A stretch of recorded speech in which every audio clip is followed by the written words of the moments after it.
One of the things we've realized now over several decades is there is a buildup of greenhouse gases in our atmosphere. And this buildup is going beyond the natural carbon cycle, which exists. And frankly, this greenhouse effect is necessary to make our planet habitable. But overdone with too much in the way of emissions in the atmosphere, we will begin to heat up the planet. And it's not only a problem of climate change and global warming, but it's also things like increased intensity of windstorms and frequency, changed rainfall patterns, rising sea level.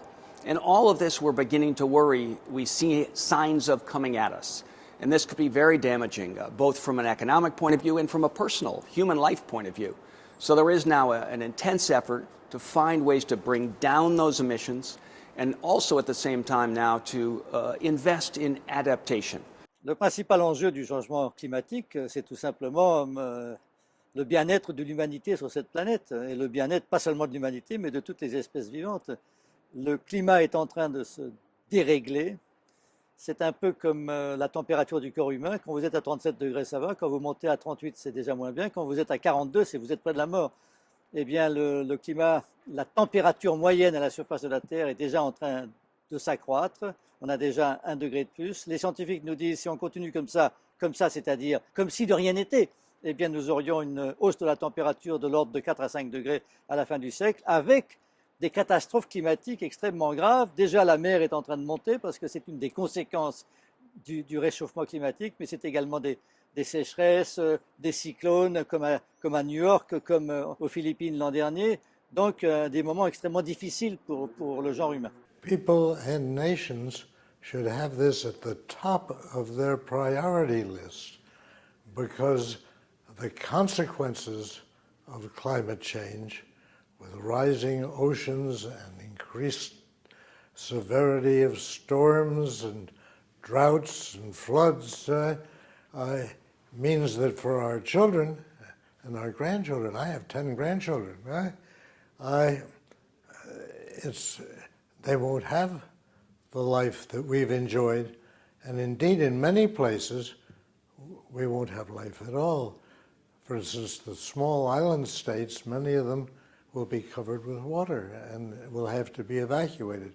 You'll have a refugee problem that's much greater than anything you're experiencing now, and you have problems now. So it's something the world ought to take much more seriously than it has been. Climate change is the challenge for our generation.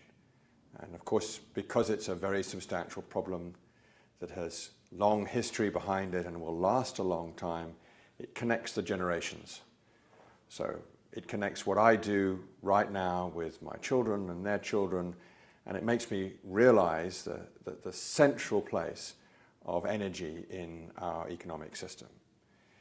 It's true that climate change looks to be a problem of such scale that it's very hard for anybody to do anything about it. We have an energy system that involves largely the use of fossil fuels. Fossil fuels are largely responsible for greenhouse gases in the atmosphere, not the only source, but the main source. Greenhouse gases in the atmosphere are increasing the temperature of the planet, and by so doing, increasing risks associated with all sorts of weather phenomena like storms and floods and weather patterns. And this has consequences for almost every aspect of our material and economic lives, as well as, of course, consequences for social justice and unfairness and many other issues besides. Indeed, the main problem with climate change is it's really about everything. It covers almost every aspect of our lives. Le changement depuis Copenhague, c'est qu'aujourd'hui les collectivités locales, territoriales, la société civile est entendue. Le ministre des Affaires étrangères, Laurent Fabius, qui lui-même est président de la COP21, a eu la bonne idée, l'excellente idée, je dirais, d'associer à ces travaux ce qu'on appelle l'agenda des solutions, cette partie-là du monde qui fait des choses. Nous ne sommes pas dans le dire, dans le réfléchir, nous sommes dans le faire et dans l'action.